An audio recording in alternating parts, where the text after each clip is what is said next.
Somnath Ahmedabad Vande Bharat train ભગવાન સોમનાથ દાદાના ચરણોમાં આજે પ્રધાનમંત્રીએ અર્પણ કરી અને સોરઠવાસીઓ માટે ખુશીની લહેર ઊભી કરી છે.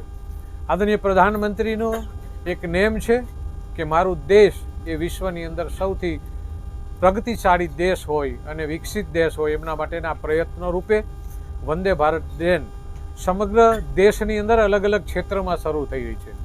આદરણીય સાંસદ શ્રી રાજેશભાઈ ચુડાસમા અને અમે બંનેએ ગત ડિસેમ્બરમાં આદરણીય રેલવે મંત્રી શ્રી અશ્વિની કુમારજીને વિનંતી કરી હતી કે તમે સોમનાથ દાદાના એક અમને વંદે ભારત ટ્રેન આપો. એમના પ્રયત્નથી, એમની મહેનતથી અને આદરણીય પ્રધાનમંત્રીજીના ભગવાન સોમનાથના એમના ભાવથી આજે પ્રધાનમંત્રીશ્રીએ સોમનાથને વંદે ભારત ટ્રેન આપી છે. અને આજે ટ્રેન આપણે જોઈ રહ્યા છીએ કે એક આ વિકાસની પ્રગતિ છે, એક ઊંચી ઉડાઈ છે.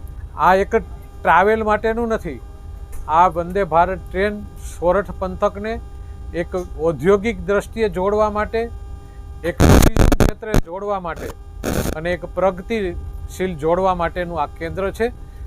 બહારથી આવતા પ્રવાસીઓ અમદાવાદથી સીધા સોમનાથ, જૂનાગઢ, દીવ અને દ્વારકા સુધી જઈ શકે આ એક ટુરિઝમ સર્કિટને પ્રસ્થાપિત કરવાનું કામ આદરણીય પ્રધાનમંત્રી શ્રી નરેન્દ્રભાઈ મોદી સાહેબે કર્યું છે. ત્યારે હું આ વિસ્તારના એક પ્રતિનિધિ તરીકે, જૂનાગઢના ધારાસભ્ય તરીકે એમને વંદન કરું છું, એમને અભિનંદન આપું છું કે તમે આ સોરઠની એક પ્રગતિને ખુલ્લું મૂકવાનું કામ ફરીથી તમે કર્યું છે.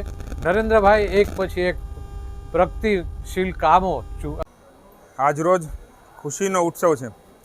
સોમનાથ દાદાના આશીર્વાદથી આજરોજ વંદે ભારત ટ્રેનનું જ્યારે જૂનાગઢમાં આગમન થઈ રહ્યું છે ત્યારે આ તકે હું દેશના વડાપ્રધાન નરેન્દ્રભાઈ મોદી, રેલવે મંત્રી શ્રી અશ્વિની વૈષ્ણવ તેમજ જૂનાગઢના સાંસદ માનનીય રાજેશભાઈના પ્રયત્નોથી જ્યારે આ ટ્રેન જૂનાગઢ આવી છે ત્યારે જૂનાગઢ સોમનાથ એક યાત્રાધામનું હબ બનવા જઈ રહ્યું છે. તેમાં તેને વેગ મળશે અને ખૂબ સારી રીતે યાત્રાળુઓ, ખૂબ ઘણા વર્ષોથી માંગ હતી કે આ મેક ઇન ઇન્ડિયા અંતર્ગત જે ટ્રેન બનાવવામાં આવેલી છે આ ટ્રેનનો લાભ અમારા વિસ્તારના લોકોને આપવામાં આવે. આ જ્યારે લાભ જૂનાગઢની જનતા અને સોમનાથની જનતાને મળી રહ્યો છે ત્યારે તેમને આવકારવા માટે, તેમનું સ્વાગત કરવા માટે અને તેમને વધાવવા માટે આજે જૂનાગઢ મહાનગર ભારતીય જનતા પાર્ટીની સમસ્ત ટીમ, કાર્યકર્તાઓ અને જૂનાગઢની જનતા જ્યારે ઉમટી પડી છે ત્યારે સૌને અભિનંદન. આનો સર્વે લોકો લાભ લે અને આની મુસાફરીથી જે દેશનું વિકસિત ભારત બનવા તરફ પ્રયાણ કરી રહ્યું છે 2047માં નરેન્દ્રભાઈની જે નેમ છે કે વિકસિત ભારત બનાવવું, તો આ નેમને સાકાર અને સમર્થ કરવા માટેનો આ પ્રયાસ છે. અસ્તુ. ભારત માતા કી જય. મારું નામ સોલંકી વિલાસ રાજેશભાઈ છે. મારું વતન ગીર સોમનાથ છે અને હું વેટનરી કોલેજ જૂનાગઢમાં અભ્યાસ કરું છું અને હું આજે પ્રધાનમંત્રી માનનીય શ્રી નરેન્દ્ર મોદીનો આભાર માનું છું કે જેણે વંદે ભારત એક્સપ્રેસ ટ્રેન સોમનાથથી અમદાવાદ સુધી માટેની આ શરૂ કરી છે.